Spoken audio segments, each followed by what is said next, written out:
ನಮಸ್ಕಾರ ಗೆಳೆಯರೆ, ಇಬ್ಬನಿ ನ್ಯೂಸ್ಗೆ ಸ್ವಾಗತ. ಕೊಟ್ಟೂರೇಶ್ವರ ಸ್ವಾಮಿಯ ರಥೋತ್ಸವದ ಪ್ರಯುಕ್ತ ಸಾವಿರಾರು ಭಕ್ತಾದಿಗಳು ಪಾದಯಾತ್ರೆ ಮಾಡಿದರು. ತಾಲೂಕಿನ ಅರಸೀಕೆರೆ ಕೋಲಶಾಂತೇಶ್ವರ ಮಠದಲ್ಲಿ ದಿನಾಂಕ 10/2/2026 ಮಂಗಳವಾರದಂದು ಕೊಟ್ಟೂರಿನ ಕೊಟ್ಟೂರೇಶ್ವರ ಸ್ವಾಮಿಯ ರಥೋತ್ಸವಕ್ಕೆ ಶಿವಮೊಗ್ಗ, ಚೆನ್ನಗಿರಿ, ಹೊನ್ನಳ್ಳಿ, ಹರಿಹರ, ದಾವಣಗೆರೆ ಹಾಗೂ ಸುತ್ತಮುತ್ತಲ ಊರಿನ ಭಕ್ತಾದಿಗಳಿಗೆ ದಾರಿಯುದ್ದಕ್ಕೂ ಊಟ, ತಿಂಡಿ, ನೀರು, ಮಜ್ಜಿಗೆ, ಬಿಸ್ಕೆಟ್, ಹಣ್ಣು, ಶರಬತ್ತು ವಿತರಿಸಿದರು. ಶ್ರೀ ಶಾಂತಲಿಂಗ ಮಹಾಸ್ವಾಮಿಗಳು ಹಾಗೂ ಚಂದ್ರೇಗೌಡ್ರು ಡಿನ್, ಕರ್ನಾಟಕ ರಾಜ್ಯ ಮುಕ್ತ ವಿಶ್ವವಿದ್ಯಾಲಯ ಮೈಸೂರು ಇವರು ಪಾದಯಾತ್ರಿಗಳಿಗೆ ಪ್ರಸಾದದ ದಾಸೋಹಕ್ಕೆ ಚಾಲನೆ ನೀಡಿದರು. ಶ್ರೀ ಶಾಂತಲಿಂಗ ದೇಶಿಕೇಂದ್ರ ಮಹಾಸ್ವಾಮಿಗಳು ಮಾತನಾಡಿ, ಪಂಚಗಣಾಧೀಶ್ವರರಲ್ಲಿ ಒಬ್ಬರಾದ ಕೊಟ್ಟೂರೇಶ್ವರ ಸ್ವಾಮಿಯ ರಥೋತ್ಸವಕ್ಕೆ ಪ್ರಾರಂಭದ ದಿನಗಳಲ್ಲಿ ಕಡಿಮೆ ಭಕ್ತರು ಪಾದಯಾತ್ರೆ ಮಾಡುತ್ತಿದ್ದರು. ಇತ್ತೀಚೆಗೆ ಸಾವಿರಾರು ಭಕ್ತಾದಿಗಳು ಪಾದಯಾತ್ರೆ ಮಾಡುತ್ತಿದ್ದಾರೆ.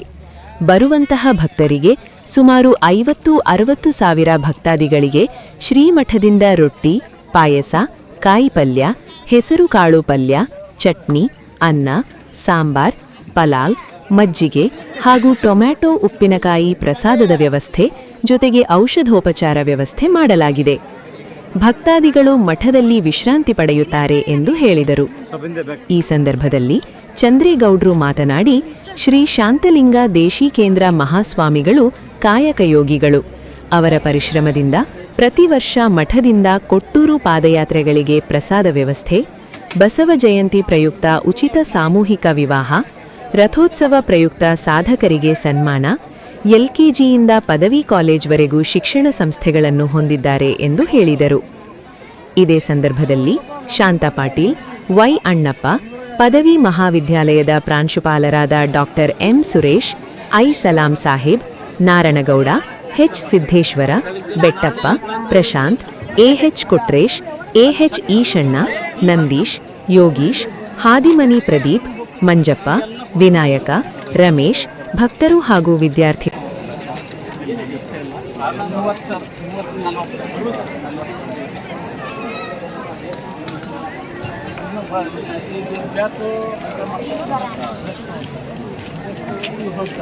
ಹಿಂದೂ ರಸ್ತೆ ಒಂದು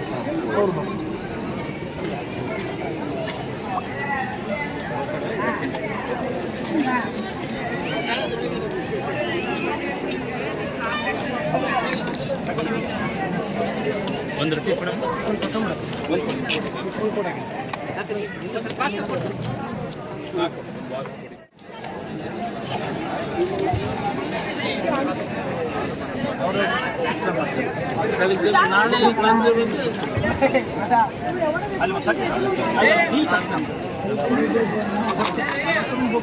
ಈಗೆಲ್ಲ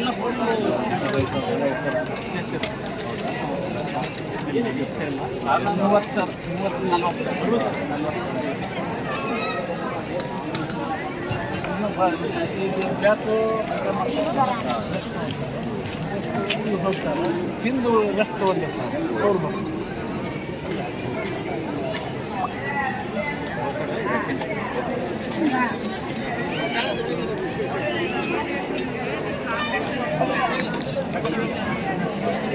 ಒಂದು ರೊಟ್ಟಿ ಕೊಡ